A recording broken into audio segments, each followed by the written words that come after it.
This episode is brought to you by Resy and American Express. Resy is a digital platform that connects restaurants to restaurant lovers by elevating dining experiences, providing original industry content, and helping to fill some of the country's most exciting dining rooms. Because restaurants have always been more than just places to eat. The amazing world of restaurants is just a few taps away in the Resy app and at resy.com. This episode is brought to you by Netflix. This Monday night, witness the end of an era. John Cena takes center stage for his final appearance ever on Monday Night Raw. One last match, one unforgettable farewell. Come celebrate the legacy of a true WWE legend. Monday Night Raw, November 17th at 8 p.m. Eastern Time, 5 p.m. Pacific Time, only on Netflix. Be there for the moment everyone will be talking about.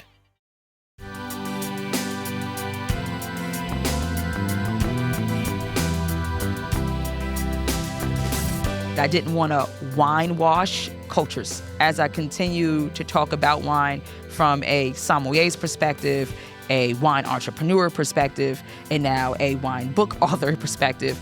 These are cultures that are not known for their wine. Mm-hmm. So how do I still support what they are great at? This is Taste. I'm your host, Eliza Barbanel. Cha McCoy is an entrepreneur, educator, and sommelier from Harlem. She is the founder of the wine event series The Communion, and later on, the brick-and-mortar bottle shop The Communion Wine and Spirits. Now she's sharing her wine knowledge in her first book, Wine Pairing for the People, The Communion of Wine, Food, and Culture from Africa and Beyond.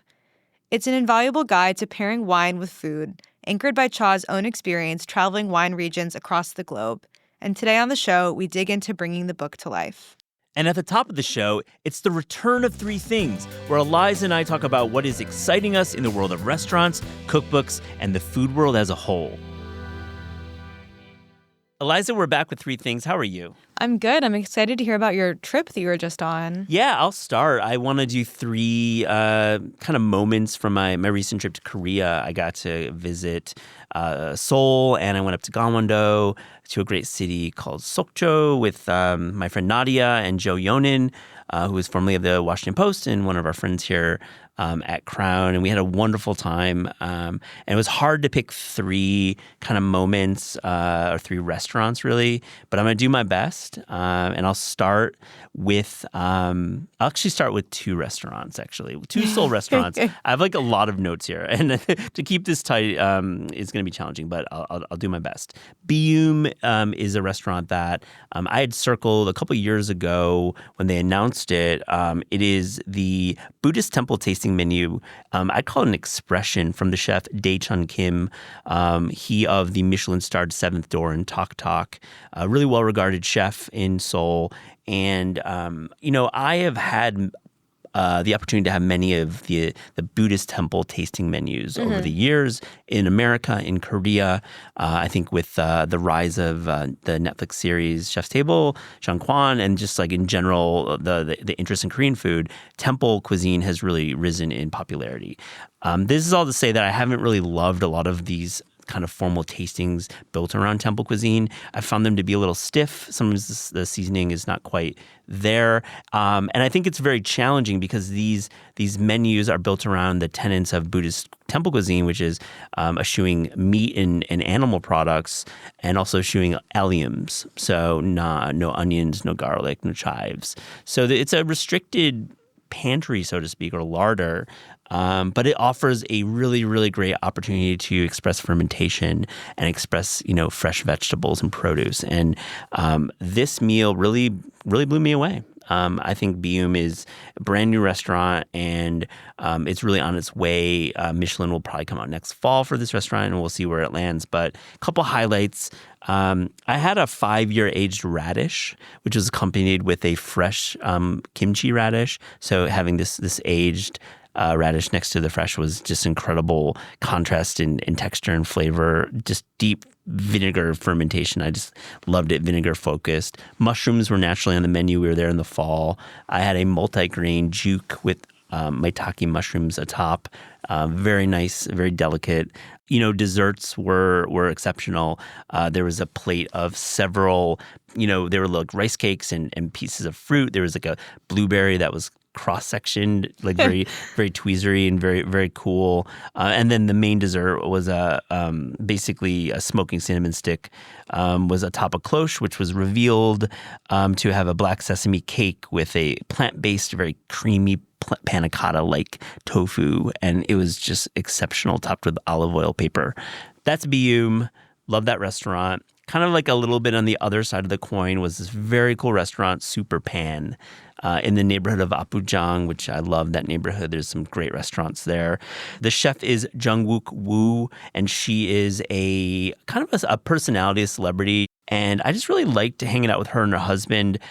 They've had this restaurant for a couple of years now. It's really cool. They have a great natural wine list. You could see all the French wine posters on the wall. Very, very nice decor and chill space. But really, the cooking was exceptional. I had a gukbap, which is like a rice bowl with a beautiful mushroom stock loaded with shiitakes.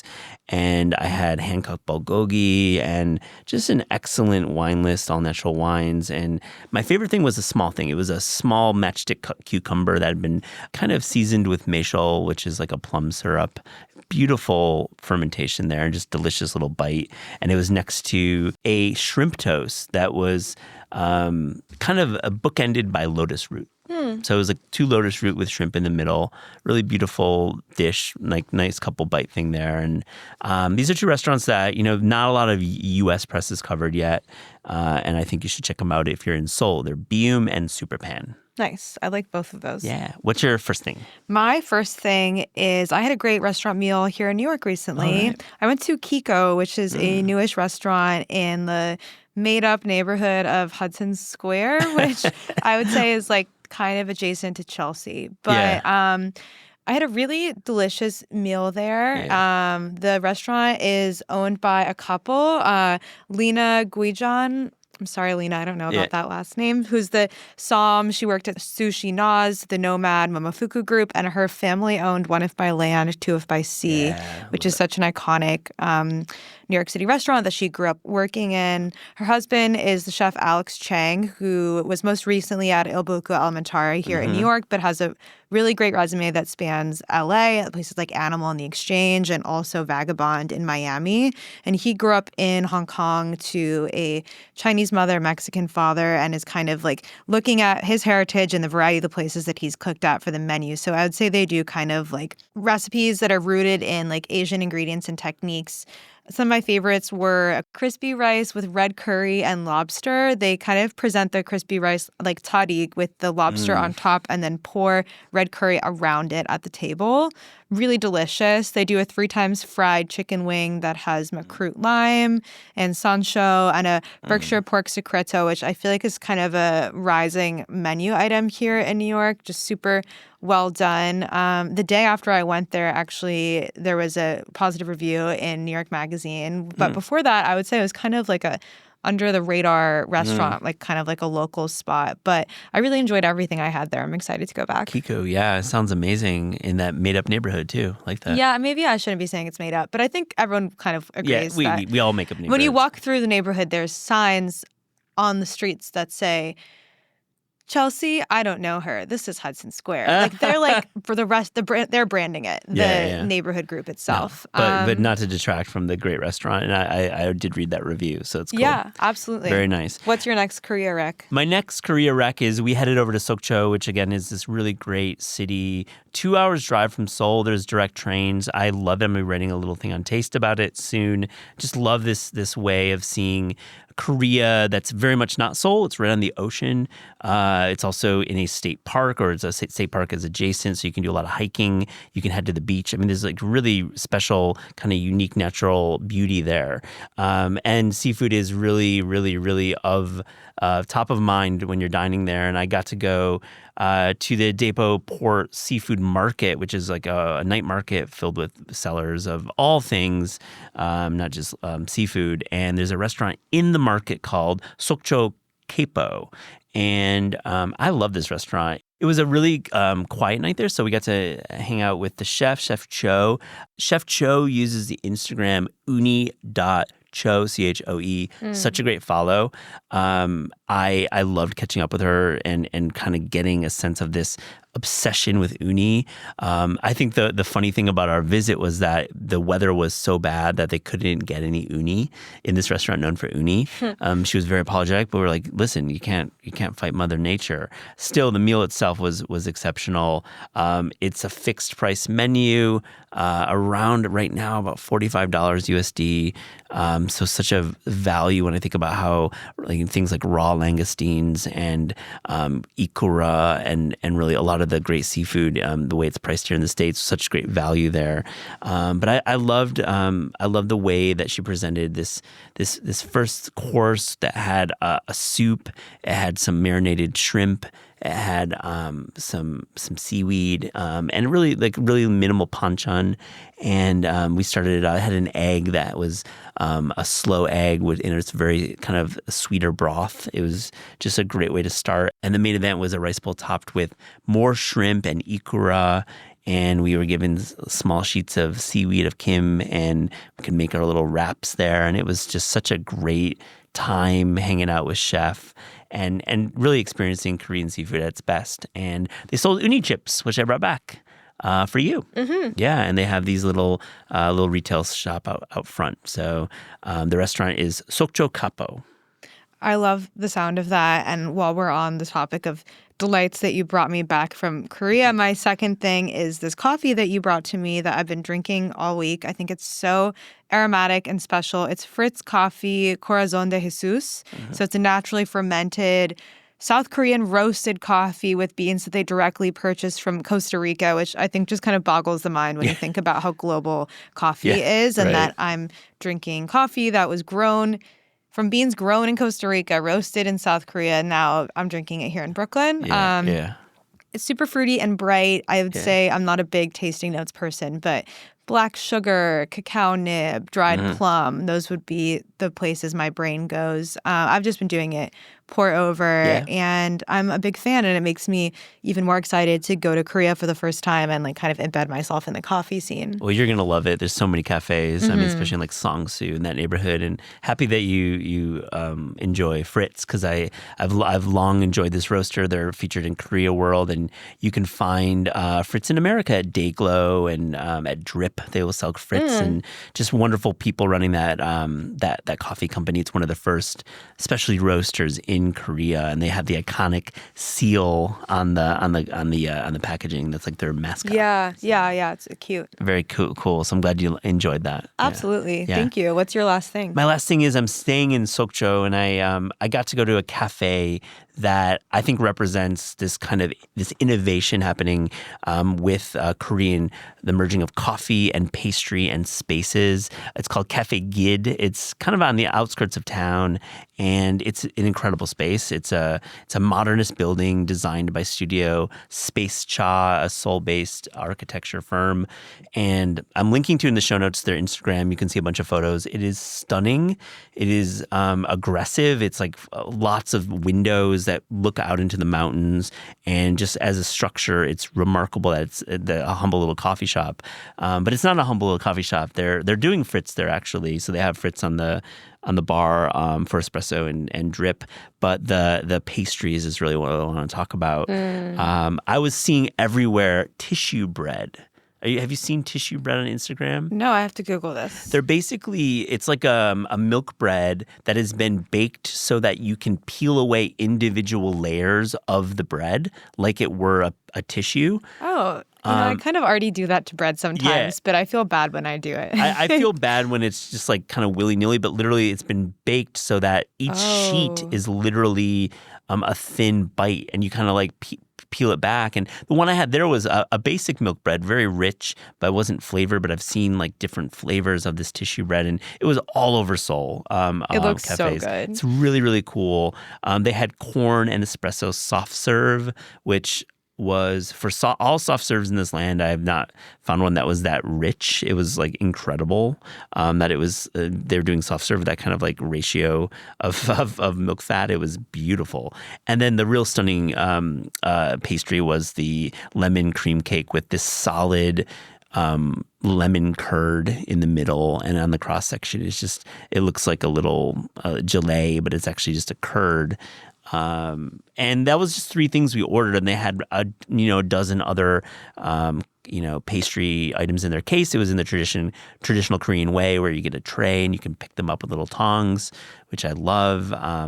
It's just a wonderful example how in like a smaller town like Sokcho and throughout Korea, the pastry game is really impressive, and the innovation happening there is a real trend, and there's real talent. And my hope is that more listeners can visit Korea and see all the wonderful traditional food, all the wonderful barbecue, the things that we all know about Korean food, but really there's this level of cafe culture, of pastry, of dessert, and of coffee happening there that is some of the world's best. So yeah, all of those things sound so delicious to me. And I think I love corn desserts, and Korea seems to be really the epicenter of corn. So pretty much. That soft serve sounds incredible. It's amazing. What's your last thing? My last thing is I just want to give a shout out to the new Apartamento cookbook. Oh, yeah. I don't know if you've spent time with the cookbook series that they've done before. They do kind of these thematic cookbooks in addition to the namesake magazine that I think most people would know. And I've been an admirer of Apartamento, I think, just as a indie publisher with real kind of breadth and catalog, and they've been publishing since 2008, the original magazine. So they just did the 10th cookbook for the 10 years of like their publishing imprint that they launched in 2015, and it's called Aphrodisiacs, and it's all 10 recipes that are kind of supposed to spark feelings of love and all of those good things, including a couple friends of the podcast as contributors. So Mehreen Karim has a French toast recipe. Haley Catalano and Chuck Cruz have a recipe for pastina caldo, which is kind of like an Italian pastina meets a Filipino arroz caldo. And then also Anna and Kevin from Cabbages have a mixed rice recipe, which is, I guess, one of the first things that they started making together as a couple. So I think it's just a really beautiful edition. It has these really nice illustrations and a beautiful cover, and also 20% of the proceeds of the cookbook are benefiting Anera, which is doing a lot of aid work in Palestine and Lebanon. And I just love getting to read a thematic cookbook. I think it's such a fun idea specifically to do aphrodisiacs. I have not cooked any of the recipes yet, so I cannot attest to their potency, but I think as like an art object, it's really great. Yeah, and like honestly, the vision of these books, and I've seen the collaborations and these anthology books they put out, and then with the proceeds going to a great cause, it's really I respect what they're doing there, this indie publishing, and I haven't had a chance to check it out, but I'm glad you've highlighted it. Yeah, I'll bring it in the next time that we are here together so you can take a look at it. Great. Well, thanks for sharing your 3 things. You too. This episode is brought to you by ButcherBox.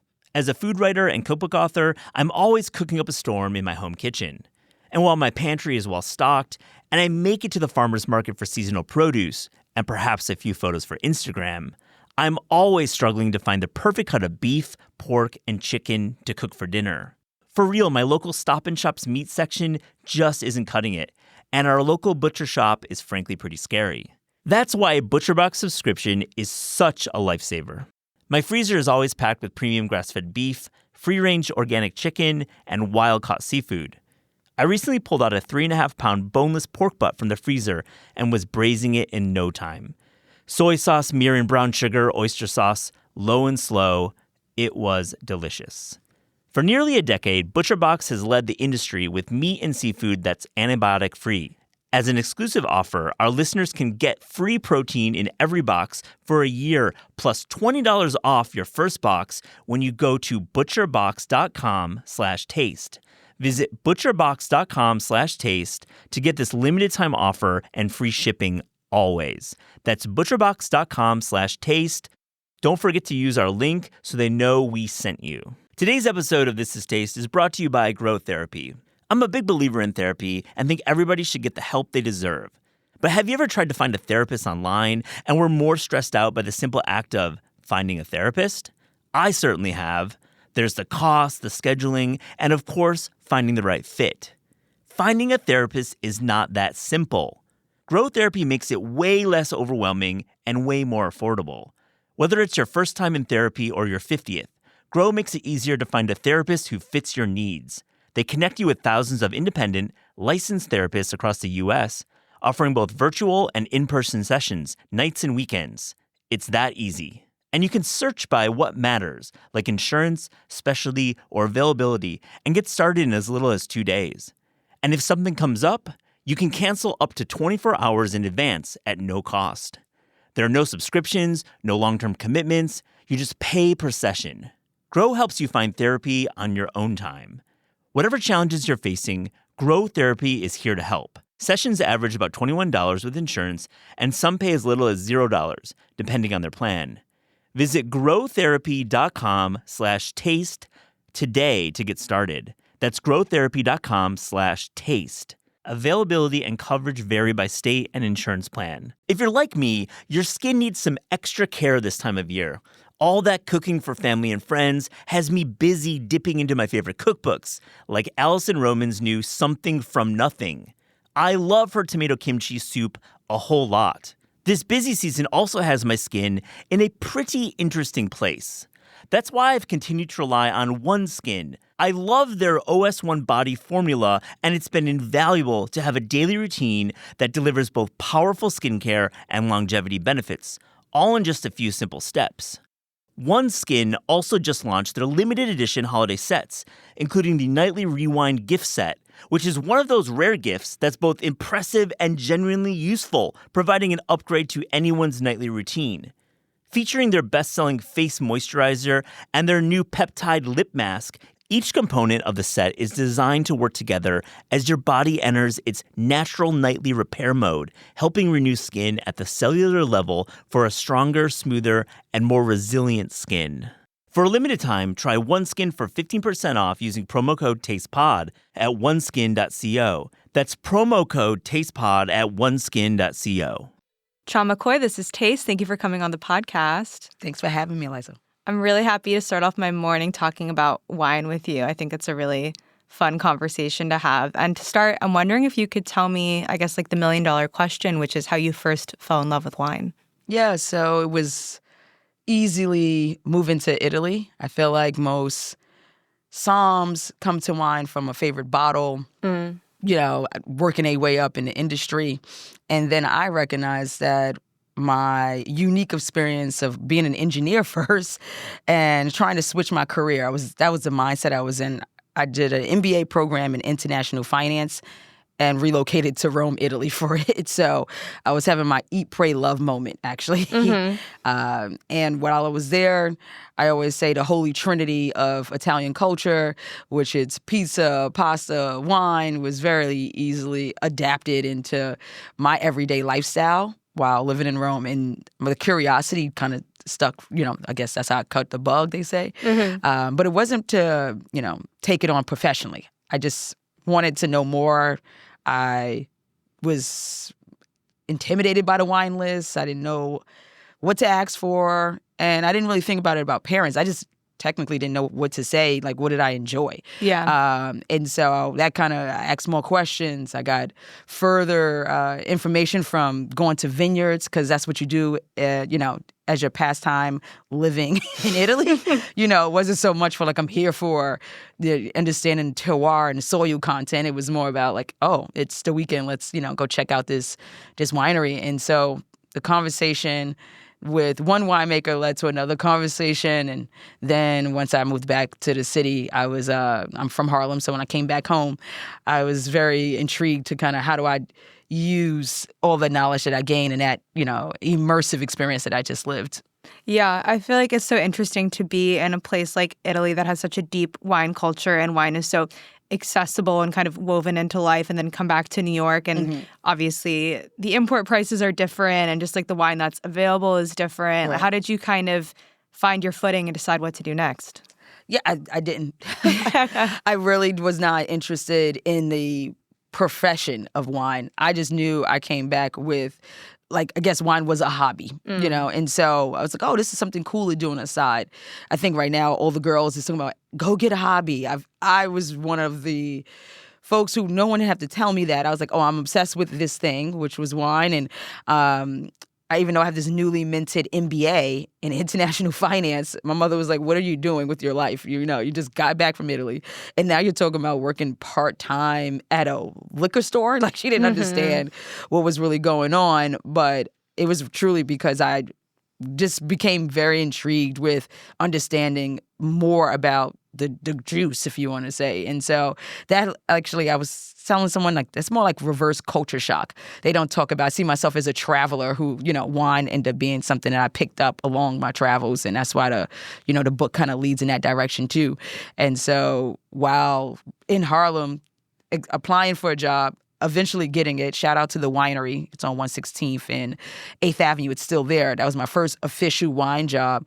And my GM of the store, Eric White, he was the first person who actually told me what a sommelier was. So at that time, I still didn't know. I wasn't going after like a wine career. I was just learning because I was excited to, I came back with this Italian knowledge, but knew very little about Californian wine or France. So it just kind of compounded on top of there. Okay, so you learned what a somm was, and then reading the book, I know that you went back to Europe and went to Portugal and worked there, but can you maybe fill in some of the dots of how you went on that trajectory? Yeah, I was looking at life like, okay, I'm spending all of my discretionary income on traveling to wine countries. At that point, I have like a career. I'm back in fashion/engineering. I was the project manager or lead regional director for our shop-in-shop stores, and I worked exclusively for Hudson's Bay Company, which is the owner of the department store called Hudson's Bay, which is based in Canada. Also Saks and Lord & Taylor. So I was in charge of literally deploying, basically opening our new stores, closing stores, and I was like, I'm having fun because, I'm a fashion girly at heart, but it was definitely like I'm using what I thought was my passion for fashion plus my engineering degree, but I still had this itch for wine. I was kind of like, how do I still scratch this itch? So on my off days, using my PTO, I would fly out to different wine countries, a lot of solo traveling, because I had the part-time job in the wine shop, all at the same time that I was now like, oh, I want to learn more about Chile now that I've, never thought about ever going to Chile. And my friends is not like, that doesn't sound like what we want to do on our time off, going down to Chile. And I was like, okay, I guess I'm on this journey alone is what I realized. And so it just continued to progress from there. That's kind of before I actually take off and actually relocate to Portugal. That's happening in between a time is me transitioning from this kind of wine double life of like engineer by day and then, if you want, wine person at night, right? I'm working in a wine shop. I'm learning about the exams. I'm studying for exams. I eventually pass, the certified sommelier exam. But all this is happening simultaneously while I am an engineer during the day. And I was like, okay, this is I'm exhausted. I can't do both. It's like a rom-com plotline almost, one of those. So is the romance. So is my man really wine? I don't know. The man is like the vineyards along the way. Okay. Like I feel like it's one of those like 2000 rom-com. I love that. Plotlines. I love rom-coms. So trust me, this is you're giving me new meaning to my whole experience now. And I eventually, around 2018, kind of made a decision that I was going to stop the drama of being in both industries and truly figure out how to, move full force into wine. And that's what I did. Left my engineering company at the time and decided to relocate, like take the paths or make the steps for me to start relocating to Portugal. That's such a big decision. I imagine your mom must have had a lot of feelings about it. Like, what did you kind of like keep in mind as like your guiding kind of ethos into why you wanted to move and like work into wine more fully? I'm a big believer, so I think my faith just kind of I felt convicted to just keep going. Like it kept pulling me, and I didn't know why. Like at that time I was already preparing. I think I was Wine Enthusiast 40 under 40.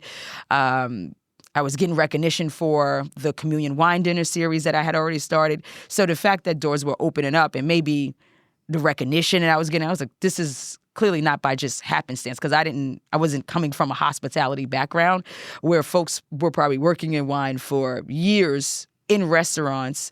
And I mean, not just women or Black women. I mean, folks who were not getting the type of attention or media attention. So I realized the way I was speaking about wine, the way I was highlighting wine, and the community that I was building around wine was something unique, and I feel very much like called to kind of go full force with it. And so, I mean, my mom, she believes everything I do. I'm very much I was an independent kid, and I think that shows. But I think she still does the side eye, like if you're like, what's happening? You have a whole girl. book now. I feel like that's like what every mom wants to put on their bookshelf. For sure. I love that you mentioned the Communion series. I think that's how I first started following your work online here in New York. Yeah. Can you maybe speak a little bit about what the idea was behind that series and what you kind of learned by putting it into practice with events? Yes. So, I would say that's a good two-part question. First, the supper clubs, wine dinner series, I recognize that was a big thing. I'm trying to remember. I mean, now we have the outsider or they're in the field doing these really dramatic long table dinners. Outstanding in the field. Outstanding in the field. There was a few other, at that time, supper clubs in these abandoned buildings. That was all the rave around that time. And I remember mentioning it because I had a bunch of friends, chef friends. And I was like, oh, I'm going to be the som and you guys should do the food and we could do this. And they were like, girl, we can't be doing that. We're at the restaurant. We can't be everywhere. We're tired on Sundays. We don't want to be doing these Sunday dinners with you. Some of them were super excited about it, but I think just matching up the days of when, how can we do it consistently became, a little bit too much to beyond their capacity, especially during O&D, during the holiday season. And so I was like, okay, I'm working at the wine shop. I have access to wine. And I went to visit my cousin. She lives in Paris. And she took me to a tasting, let's just say a tasting room experience that you would normally have at a winery, but it was in someone's in a venue space. It was not a winery. It was in the heart of Paris. And this person was, I don't know if she's a som, but she definitely moved there from expat from California. And she was like, Cha, you should do it. You should, create some type of thing where people can, imbibe with you and you can be able to tell the experience and stories you have about wines and about the wines you're passionate about. And this was after trying to find jobs as a sommelier in New York City and trying to get that service component. Those who know, trying to take the Court of the Masters of Sommeliers exam, there is a service component. And I knew wine knowledge because I worked at a wine shop now for years, but it was the service component I was always anxious about. And so I was like, okay, I'm going to get a job as a sommelier. And when I didn't get one, it was I felt defeated, and she was like, yeah, just create your own thing. Just do it. And that gave me the confidence, seeing what she created in Paris, in her apartment, I would say, or in her building. So I came back and did the same thing. I invited my family and friends. I had a folding table, dressed it up, and became a hit. And in my mind, I thought this was something I can be able to pull off every Sunday. And I realized I couldn't do that. So it became every month, and then it became every season. So they could at least look forward to something quarterly. But it originally started with just wine. And eventually I even got, everyone loves Fairway. This is New York City. There was a cheesemonger, a young woman there. She even did a wine and cheese, but we wanted to introduce people to maybe cheeses that people don't know as much, so education on that. And we just kept diving deep, pulling out different regions that I was super excited about tasting, maybe some of the regions that I actually visited that I wanted to show folks. And that was the premise. It was more about how do I bring wine, for lack of better words, to the people. In my case, my people, my community. And the more the word got, someone would bring a friend. And I kept realizing now I'm having equal amount of strangers in my actual apartment, even though they may come from someone else. I was like, okay, maybe we need to start moving out of my apartment. And so that's when I moved into the taking over restaurants and doing the same experience. Yeah, I think after a certain level, you probably need more room to grow. Yeah. And it seems like the food component became much more considered and a bigger part of it as you're moving into restaurant spaces as well. Correct. And that was always the intention, is the same storytelling that I'm doing with wine. I want the chefs to be able to in my house or even in the rented spaces that I have done as well, they were able to maybe cook differently than their day jobs. So I wanted them to fully express themselves too. Like if I get to talk about wines from South Africa that I'm geeked out about and producers that maybe you won't find on your typical wine list, it was an opportunity for them to also do the same if they are usually cooking French cuisine or, whatever. They weren't the executive chefs at these restaurants, so they didn't, create the menu, but they were able to express their own culture. So being able to have someone who's, Creole background and be able to show that and be able to have fun and truly show up as ourselves fully in that experience. Absolutely. And I think reading your new book, Wine for the People, like that kind of ethos behind the series seems to be at play in the book. And I'm wondering if you could tell me about when you first started thinking about writing a book and how you kind of landed on what this book ultimately ended up being. When I met my agent, maybe that's a better way to start. I said, oh, yeah, I got a book. Of course. That was very, an idea for a book. Yeah. Well, when an agent asks you if you want to write a book, you say yes, and then you figure out the idea later, maybe. In this case, I felt like I wanted to make sure there was, the first thought was like, how do I make the communion a book, right? How do I do this? How do I scale my mission, right? And how do we make wine more accessible? And I felt like a lot of people, we use this word. We want to diversify wine. We want to make wine more accessible. We want to democratize wine. You'll find a lot of sommeliers, and I say a lot. I would say maybe I should say people, Black women, brown women. We are moving in that path when you're looking at underrepresented people in wine to be vocal about our work. But we all doing it in different ways. So I recognized at that time that my dinner series, which then turned into my wine shop, was all an extension of how do I make it accessible through educating people to these underrepresented people, meaning producers, underrepresented regions, and bridge the gap between the basically the knowledge gap that we have in the market. I think we've been so focused the training about wine, almost transnationalism on European wine and culture, that we're not even celebrating the different wine and cultures that are fully, whether it's Georgia, whether it's Chile, whether it's Australia. I feel like there's a lot of regions outside of the ones that we always propped up. And that was where my focus became when I started doing wine dinners with Senegalese food pairings. Not only is the pairing allowing me to bring wine to the table, which some would call elevating, a type of cuisine. In my case, it was just exploring, something that hasn't been done or is not, when you go to a Senegalese restaurant, maybe the wine list is not going to be, they may have a red, they may have a white, but it's not going to be the focus of the experience.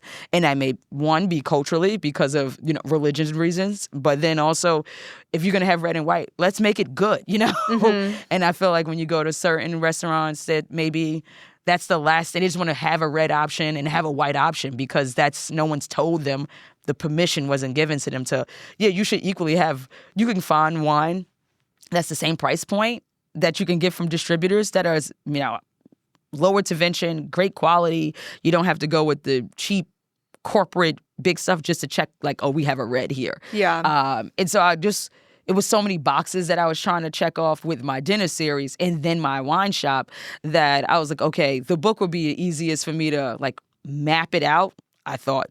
And when I presented it to my agent, it was like, okay, are we going to tell a story about your life? I was like, I think it's going over everyone's head. But once I developed the sample chapter and we, sent it out to folks, I think the ones who got it, and they were super excited about the book. So yeah, I would almost say the book is a travel wine book because you're highlighting all these different regions and not just the wine that grows there, but the history of that country and the agriculture and the culture and then your own experience there. And then it has this kind of tasting pairing component. That was the hardest part, by the way. Coming up with the pairings or? Coming up with how to put all of my thoughts in a systematic way. Oh, yeah. Where it looks like a book. If you get a wine pairing book, it's not going to have all of those, things you just mentioned, history and pairings and all maps and pictures and everything. So how do we consolidate this idea and still make it digestible, I guess. Yeah, because it is like a third encyclopedia and third like personal travel and then a third really fun pairing ideas. Did you handle it? Like, did you write all of the kind of travel personal chapters first and then add in the pairings? Or how did you actually like make the book come together? I recognize, especially in the thick of it, it was at times I was like, okay, I need to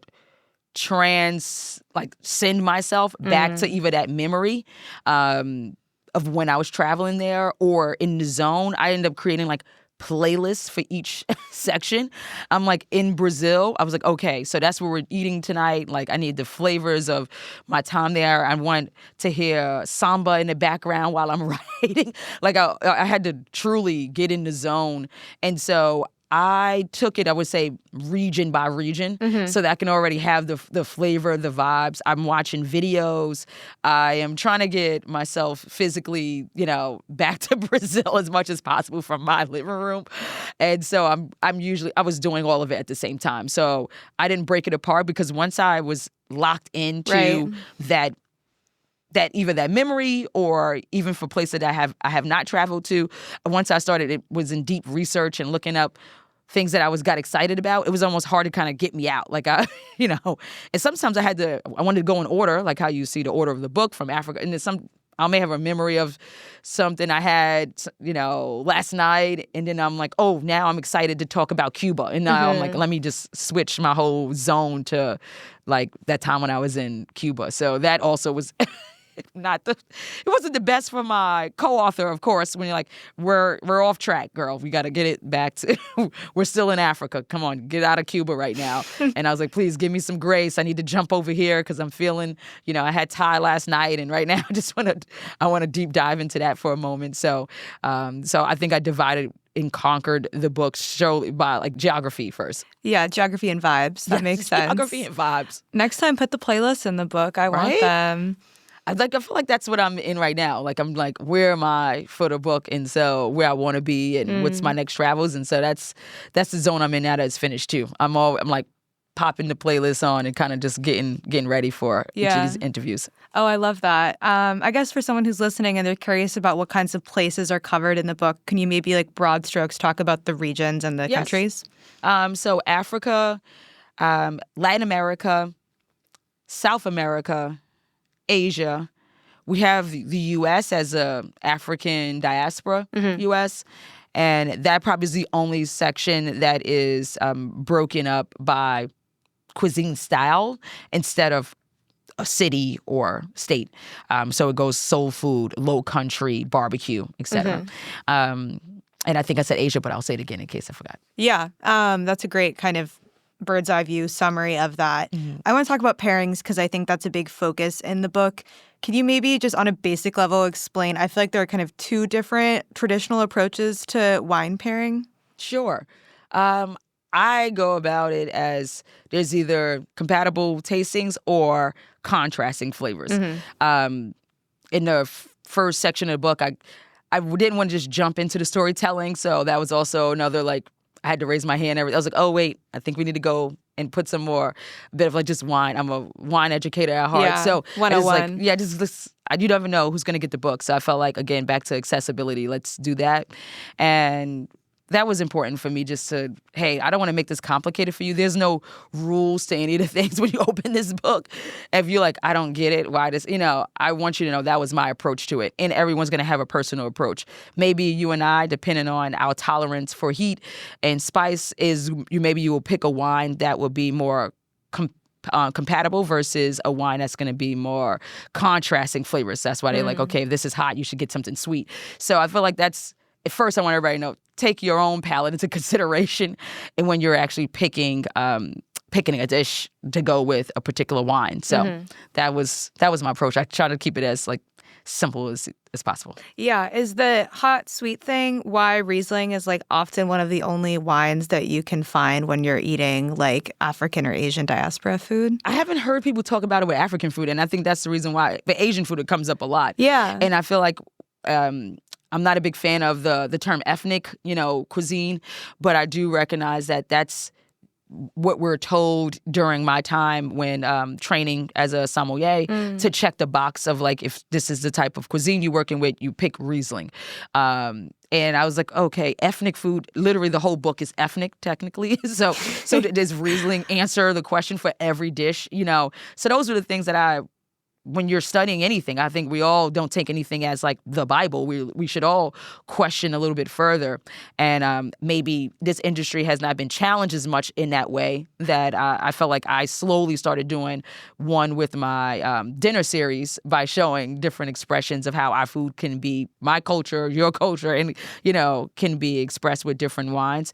And most folks really enjoy, spicy food or flavor food, so they don't want to mask it with something that's going to be sweet. So I was like, okay, this one theory alone need to be debunked in a way that I think everyone can digest too.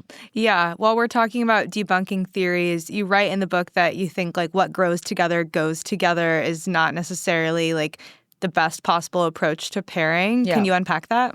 Yeah, I do agree with it. I'm someone who definitely loves a good truffle pizza with Nebbiolo, so don't get me wrong. Classic, yeah. Right. So I do feel like there is something to say that is a valid answer, but right? So how else can we get folks to think about places that wine is not known for, wine is not grown on its own, or we don't have access maybe to their wines?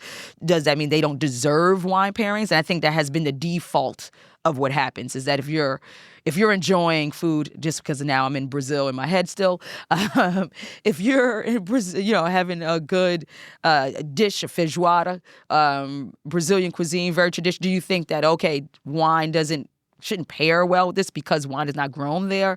So that's that was the kind of big question mark for me, is, okay, how do we give space and grace to the fact that these other cuisines, there is probably a wine out there. It may not be from the country that it's from.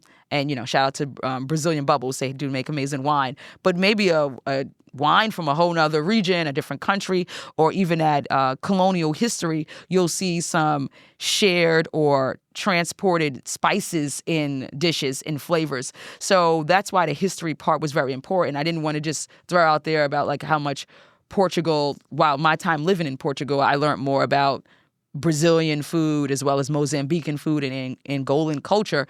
But there is something to say about those dishes made its way back to Portugal, as well as people have actually come back to Portugal and actually opened restaurants. And now I've had the pleasure, without even visiting those countries, to know those areas and spices and traditional foods through their, I guess, colonial history and shared language, obviously, Portuguese.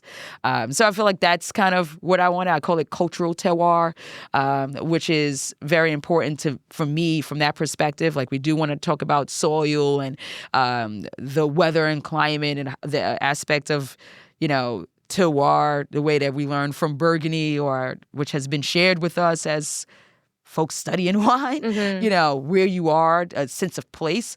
But I also think whether you're, as someone who lived in Italy for 2 years, I'm very much a person who drinks certain wines from Italy because I lived in Lazio and I love wines from, southern Italy and enjoy the dishes that came out of Lazio and Campania.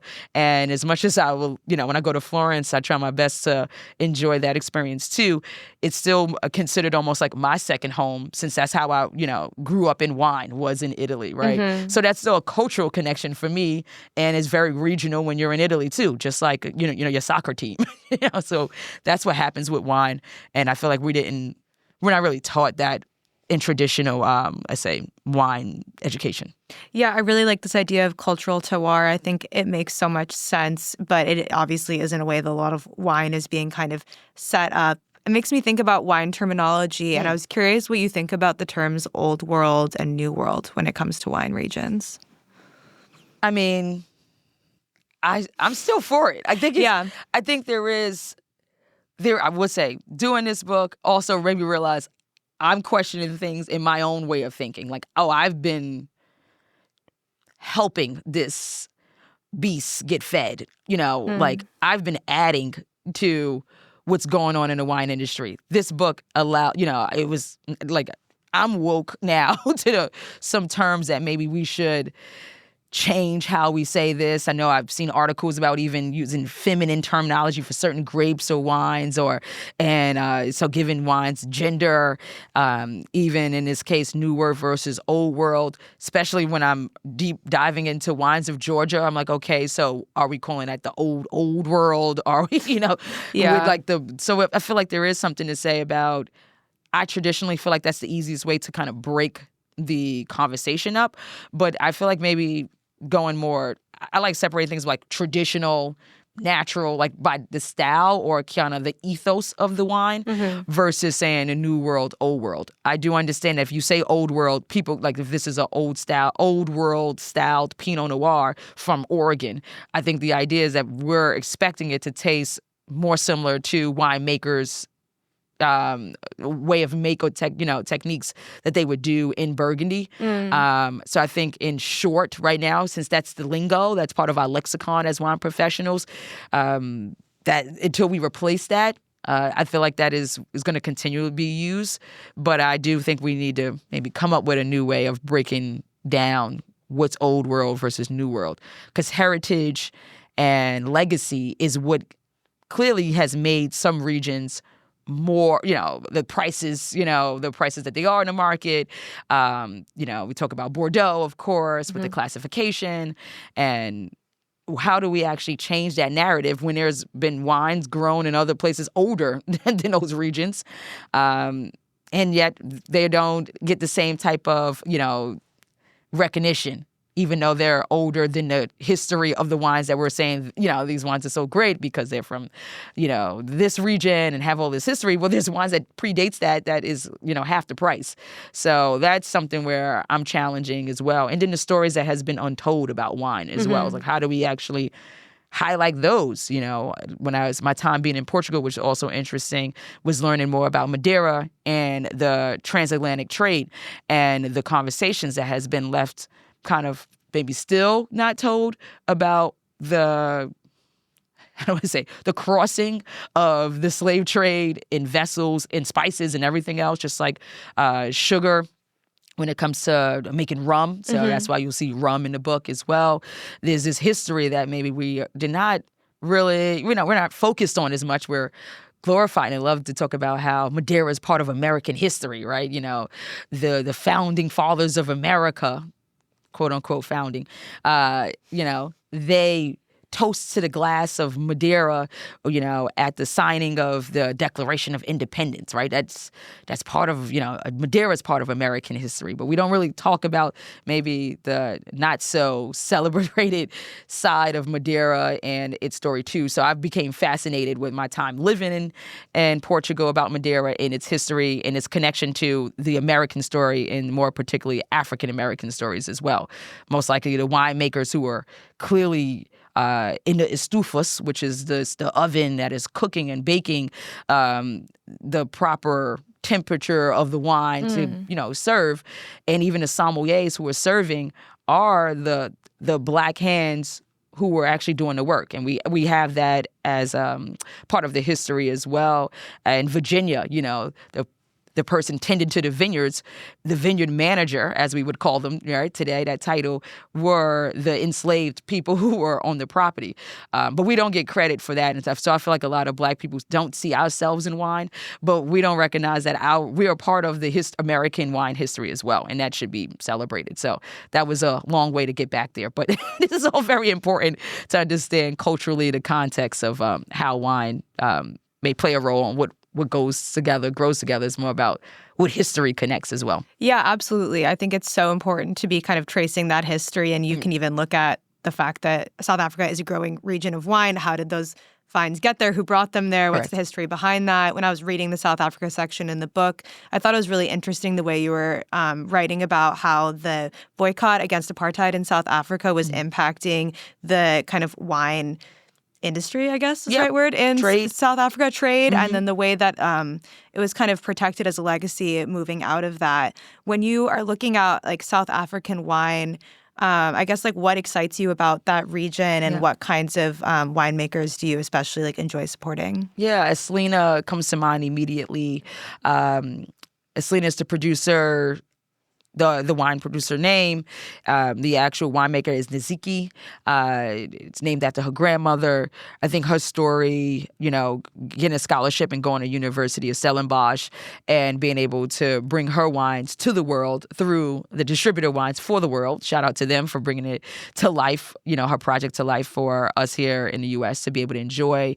This is someone who was like trained and have done years working underneath another wine label and have earned her dues. But, these are not the folks that we learn about when we talk about, renowned producers.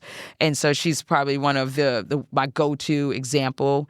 There are a lot more winemakers that are being more recognized here in the U.S. because it's all about getting the wines to the countries that are talking about the wines. So I feel like America ends up being the squeaky wheel, which is, in a good way, be able to put them on a map here, which may open the doors for them in other countries as well. So, I feel like South African wines, I'm super excited about the fact that they already have a lot of systems in place where Black people are already, at schools, learning these programs.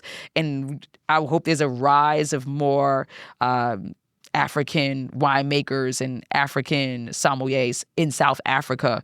I feel like that would be where everything is happening. I put my money on them. I'm not trying to say that U.S. we don't have the hope.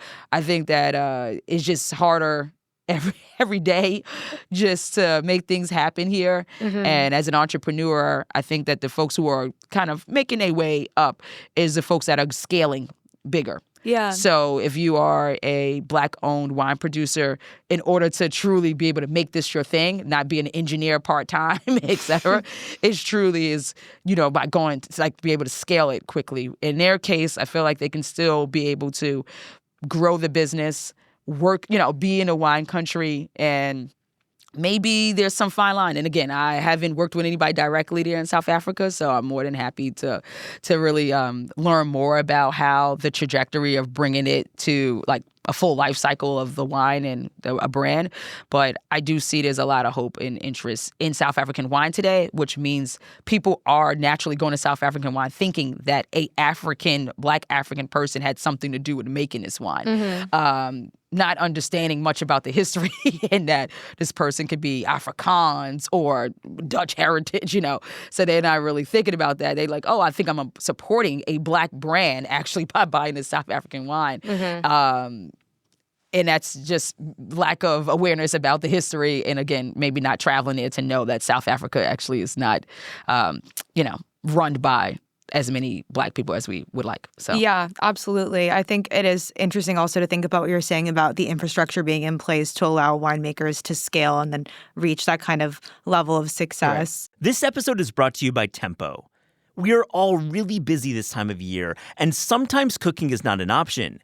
Though we crave a healthy, creative, home-cooked meal that an Uber Eats delivery or slice of pizza isn't going to satisfy. Tempo is a smart solution. Delicious pre-made meals, creative and always interesting, arrive to your door perfectly portioned for lunch and dinner and ready to eat in just 2 minutes. I recently gave Tempo a try and was super impressed. No, for real, it's great stuff. The tomato bolognese and cavatappi with garlic parsley green beans was exactly what I wanted after a busy day.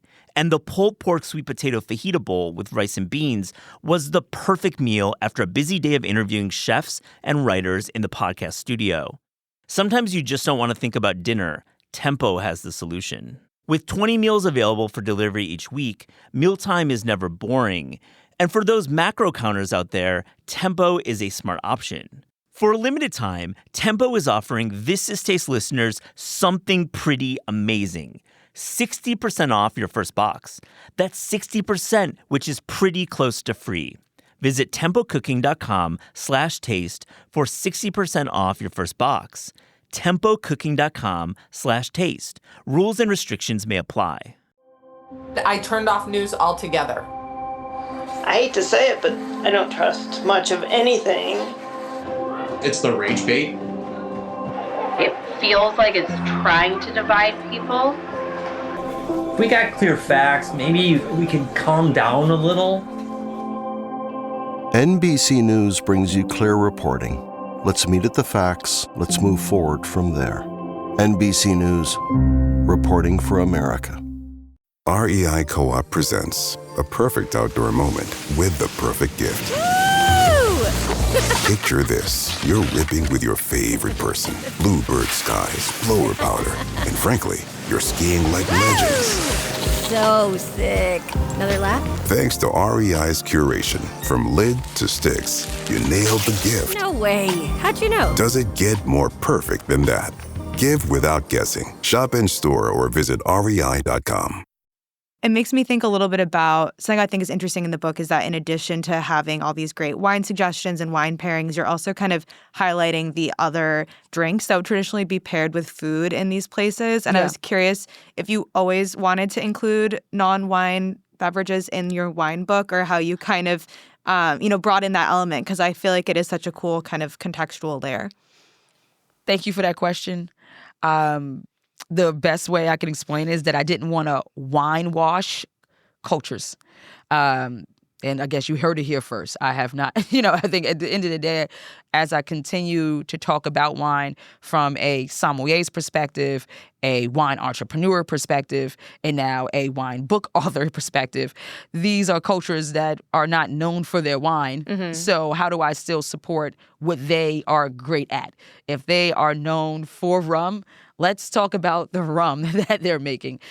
For agave spirits, let's give people, so sip to culture is what you're referring to, is a section you can find in a lot of the countries that I think most people know tequila is from Mexico, but I don't know. And so that was something I was like, I don't want that to go over people's heads, even though they're making great wine in Mexico. Let's also take this opportunity to get people to be excited about the different agave spirits that I was able to enjoy when I was brought to Guadalajara and on a trip to learn more about tequila and about the agave spirits with Fortaleza tequila. So I was able to have now more of the same way I did with wine. I was having basically a vineyard-like experience at this, all these agaves behind me and learning about the production of, agave spirits. And I feel like that's wasn't originally part of why, what I was going to include in the book. But the more experiences like that I had, I started recognizing it would be remiss not to even mention sake, tea even, beer, when they're a big part of how people drink culturally. I didn't want folks to fly into a certain country and go, okay, where's your wine? Because, Cha said this taco will go great with this, and without respecting those, erasing the beverage culture of that particular country. You're dropping so many good terms today. Wine wash is like something that's going to stick with me for a long time. And I feel like it also shows the cultural palette for beverages and drinking that then wine also exists in. So it almost gives more insight. And do you think that people, can I ask you a question? Yeah. I was like, do you think that would be helpful for the industry at large to truly understand and saying that, all Americans drink sweet wine, right? That's what was in the past.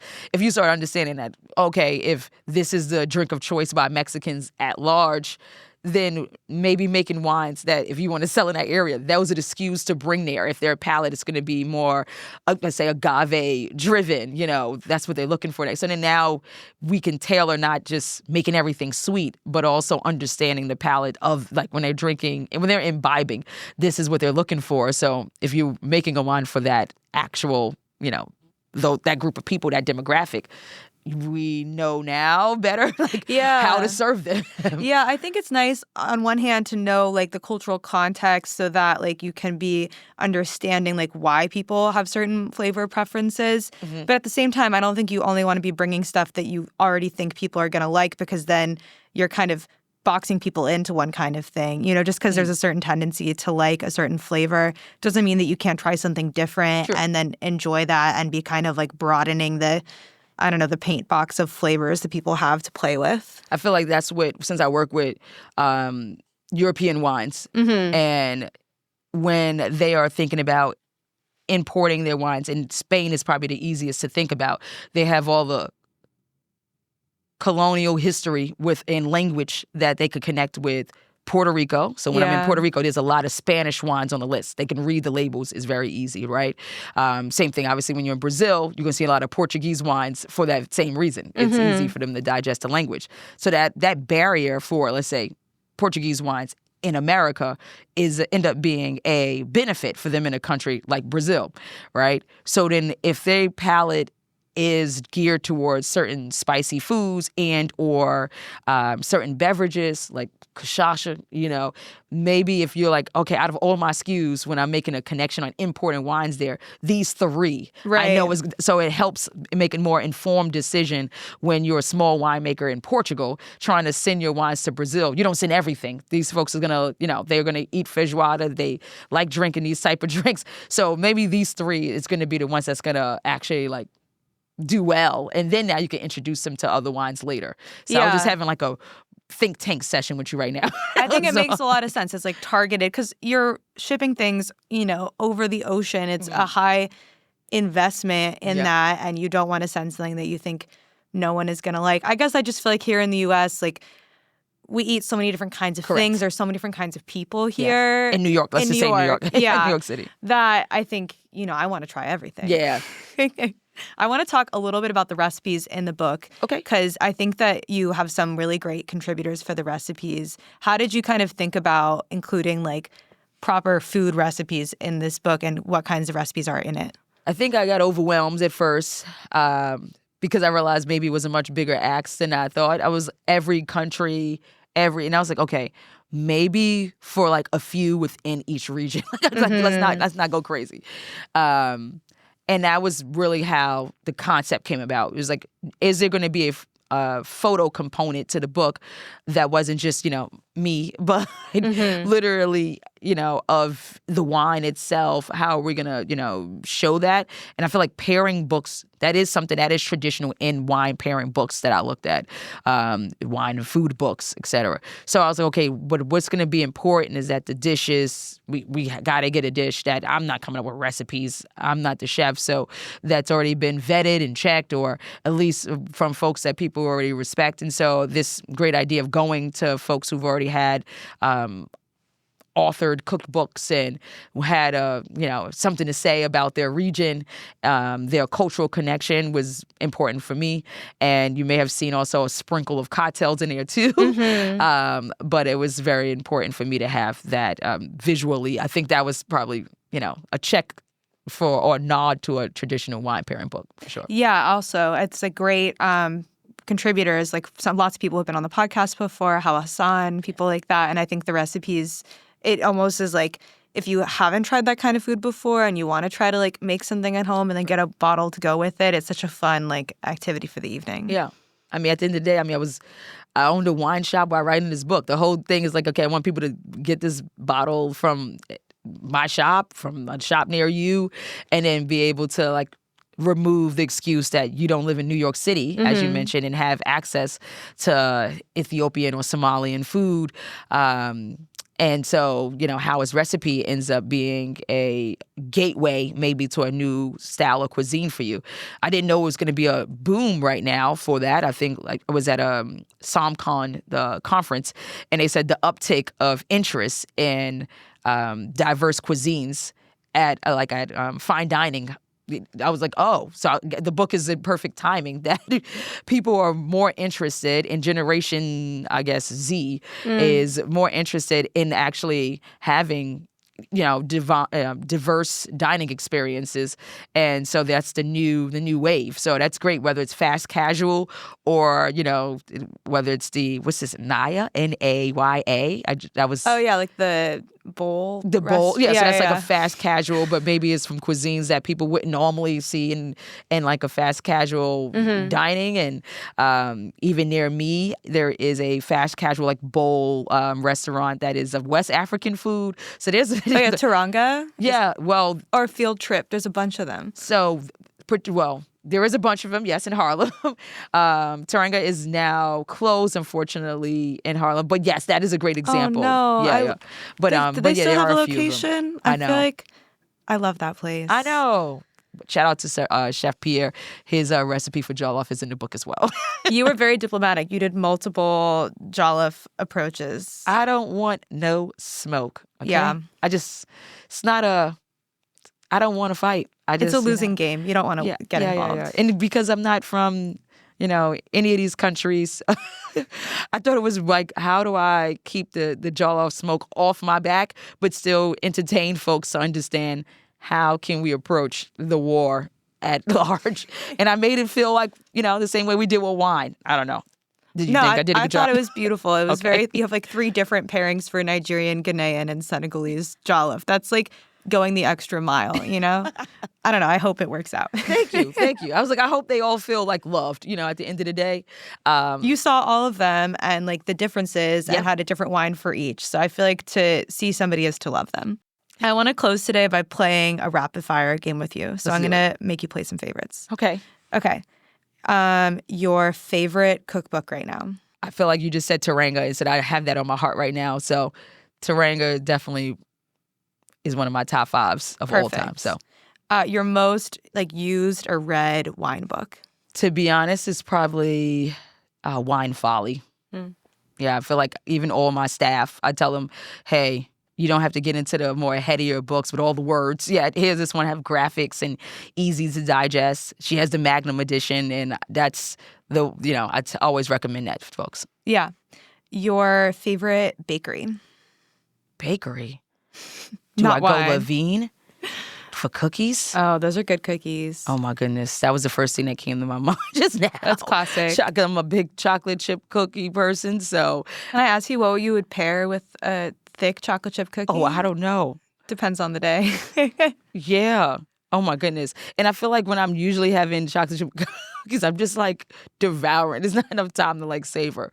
Yeah. But I would say, and if I could throw a dessert out here that's not like, I don't get it from bakery because it's, we're close to the holiday season, is my aunt's sweet potato pie. And so I'm obsessed with that and some sauterne.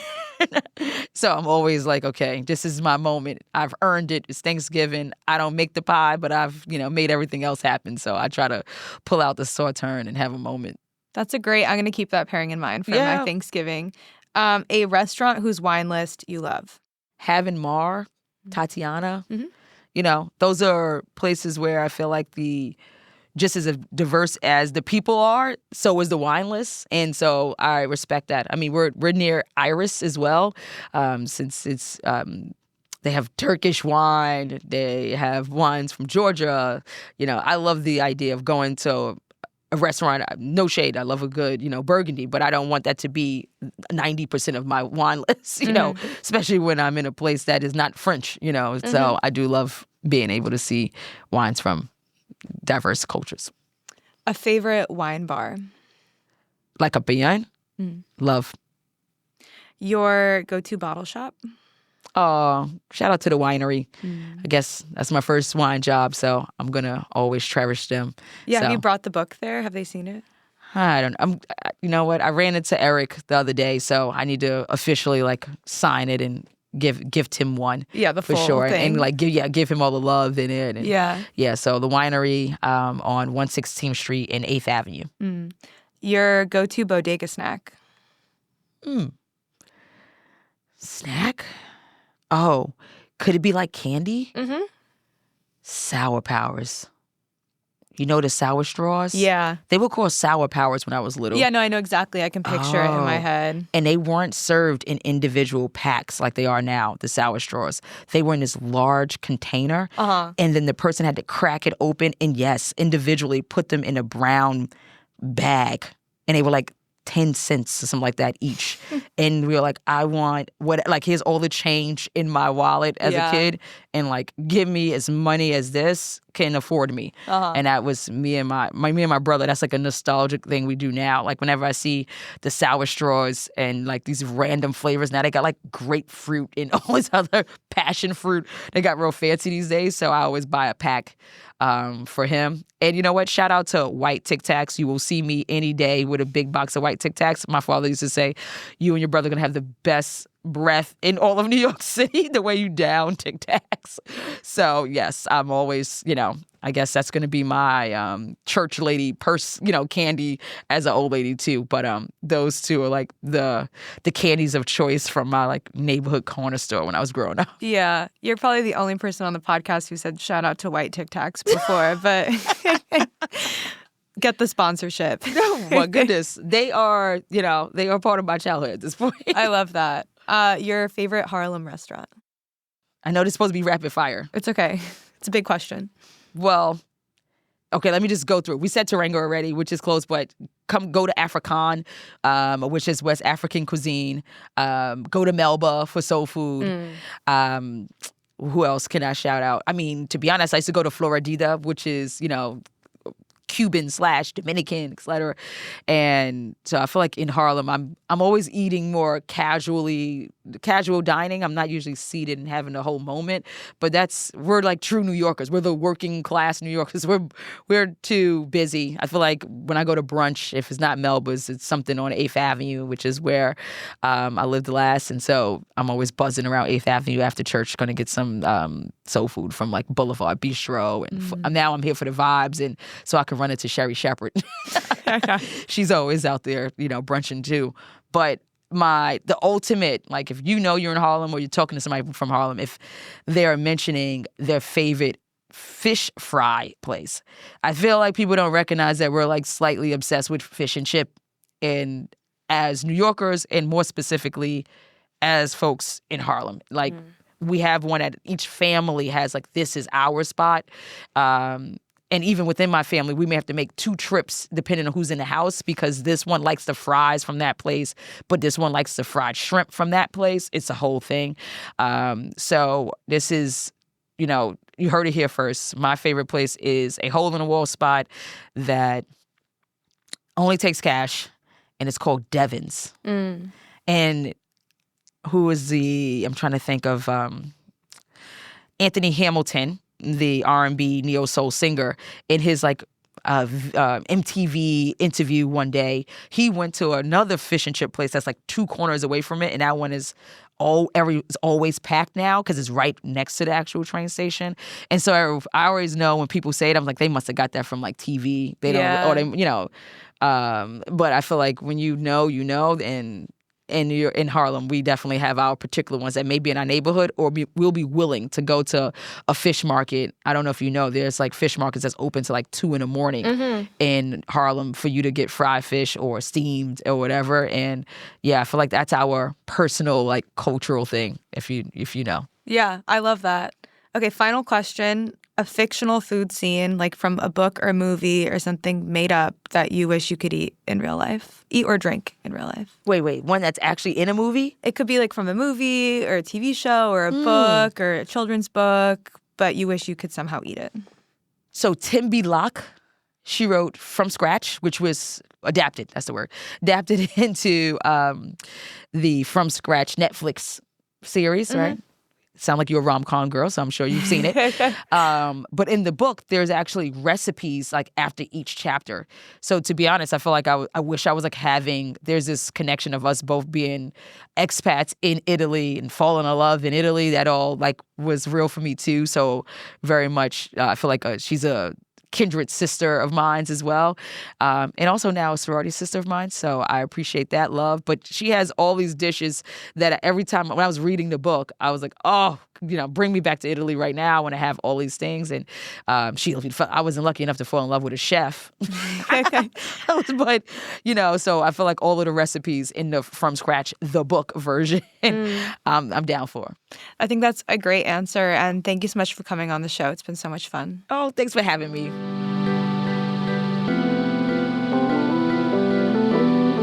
This is Taste is hosted and produced by Matt Rodbard and me, Eliza Barbanel. The show is edited by lead producer Clayton Gumbert and supervised by Pat Stango, Director of Media Production and Development at Penguin Random House. Thanks to Shalia Harris and the production team at Penguin Random House. Theme music by Steve Rydell, logo and guest illustrations by Ellie Skurzat.